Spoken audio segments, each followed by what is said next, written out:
Greetings, everyone. My name is Vicky Erickson. I'm a geneticist with the U.S. Forest Service working in the Pacific Northwest region of Oregon and Washington.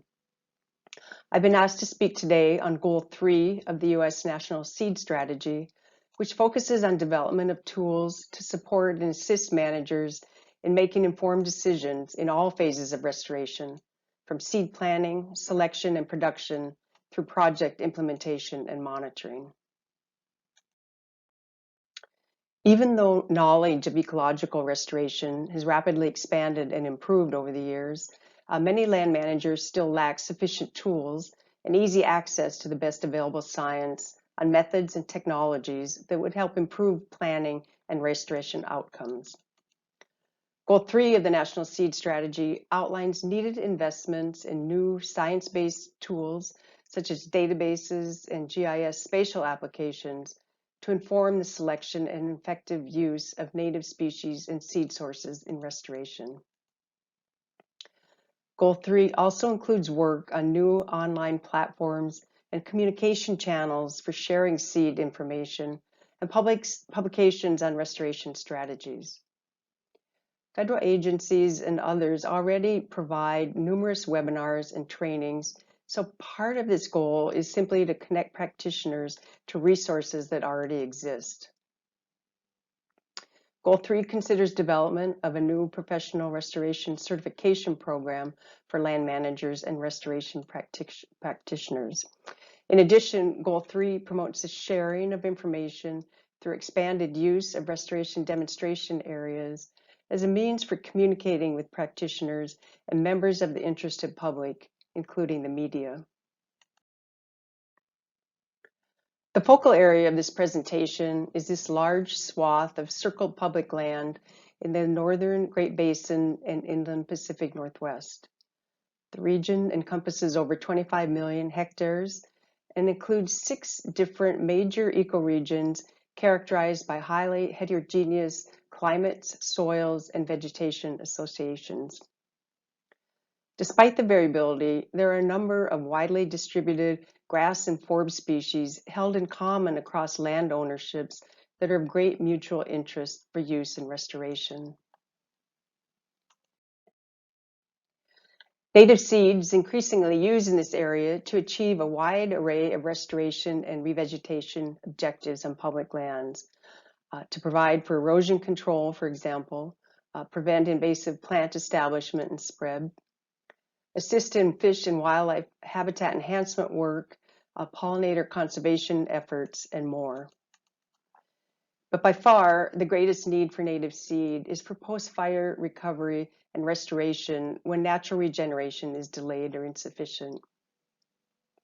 On average, approximately 3 to 4 million acres burn each year on public lands, with significantly more acreage burning over the last several years.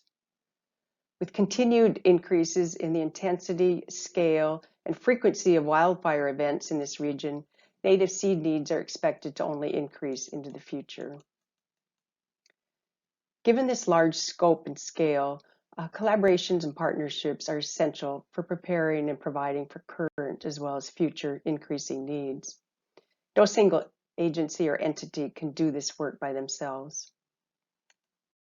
In recognition of these mutual interests and needs, an interagency group of resource specialists and scientists forged a partnership over 15 years ago to identify priority actions and areas of research that would help improve the availability and use of native species in restoring northern Great Basin and interior Pacific Northwest landscapes.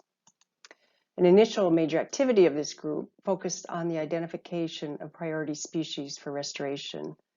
The species emphasized, at least early on, were chosen because they had broad ecological amplitude, they established, grew, and competed well on disturbed sites, were relatively easy to collect and propagate, and were reliable and strong seed producers with seed that retained good viability during storage. Because the species are wide-ranging and span many different temperature and precipitation zones, another critical function of this interagency partnership was to initiate gene ecology research to understand genetic variability and landscape patterns of plant adaptation in the different species. Collaborative common garden studies were established over a period of years in multiple locations for the purpose of delineating species-specific seed zones and providing guidance to managers on seed procurement, plant material development, and use in restoration. This slide illustrates the steps and general methodology used in development of seed zones from common garden studies and also reciprocal transplant experiments. First, seeds from the target species are collected from many well-distributed populations throughout the study area. Seedlings are then grown in one to multiple common garden field environments and measured over a period of years for important adaptive traits involving phenology, growth, and reproductive fitness.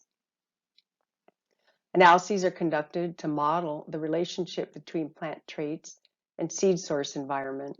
And then differences among native populations associated with source climates are assumed to reflect adaptation that would be important to maintain in restoration seedings and plantings.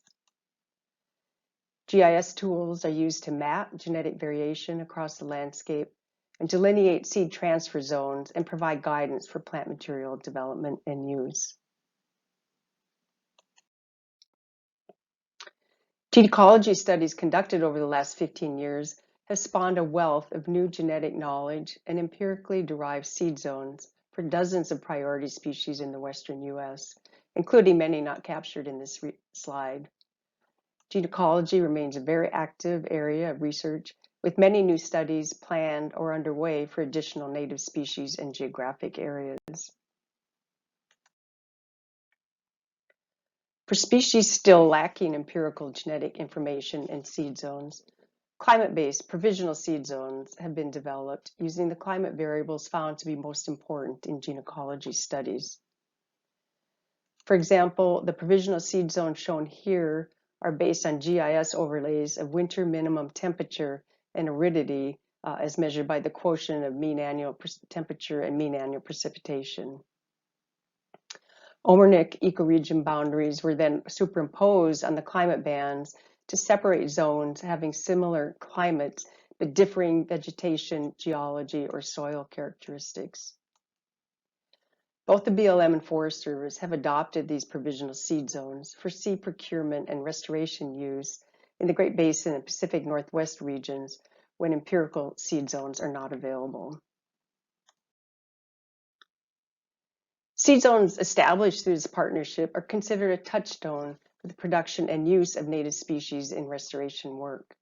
They enhance restoration outcomes through the use of seed and plant materials adapted to environmental conditions within the seed zone, while protecting genetic resources and critical ecological relationships, such as plant-pollinator mutualistic interactions. The seed zones provide a common foundation for seed use planning and facilitate the sharing and exchange of plant material among landowners and seed bank programs and partners. This has greatly improved efficiencies and economy of scale in seed and plant production systems, as well as brings stability and predictability to the commercial market. The institutionalization of seed zones is helping in reduced seed and restoration costs and will ultimately lead to the increased availability and use of native species in restoration activities on public as well as private lands. But the gene ecology research and seed zones are useless if managers are unaware of their existence or lack tools for incorporating them into seed planning and restoration operations. The web-based application Seed Zone Mapper was developed to catalog available seed zone information and give broad access to land managers, private seed collectors and producers, as well as the general public. Seed zone GIS coverages for a large number of native species are available for downloading from the website, along with seed zone maps and research publications describing their development. The application also features an interactive map that allows users to view and map seed zones from their internet web browser. No special software is required. The website is dynamic with periodic updates to incorporate new seed zone information as it becomes available.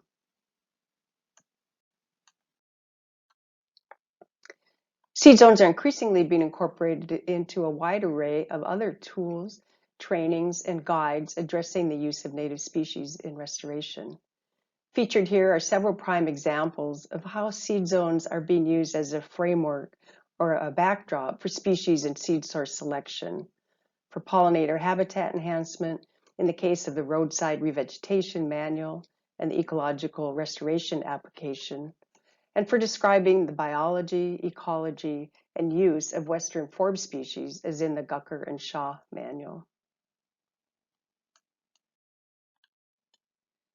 Climate change is changing how we approach restoration, including how seed zones are used to protect and manage plant genetic resources. I'll close with this slide showing two new powerful analytical tools for matching seed sources with planting sites under near and longer term climate projections. The two applications are very similar, except that the seed lot selection tool is geared more towards conifer species and reforestation, while the Climate Smart restoration tool is focused on understory restoration species. Both programs have undergone some major enhancements recently, bringing in additional seed zone frameworks to choose from, as well as the ability to batch load seed inventories and calculate transfer distances to determine which seed lots would be best adapted to particular planting sites. I hope this brief snapshot on accomplishments relating to Goal 3 of the National Seed Strategy has been helpful in illustrating the utility of this strategy in advancing an effective restoration and improving the availability of adapted seed supplies in the U.S. commercial market. Despite the many achievements, there's still much to do and many new challenges lie ahead. New and continued research, management collaborations, and training and tools for land managers, such as what I've described in this presentation, will be all the more critical in the future. Thank you.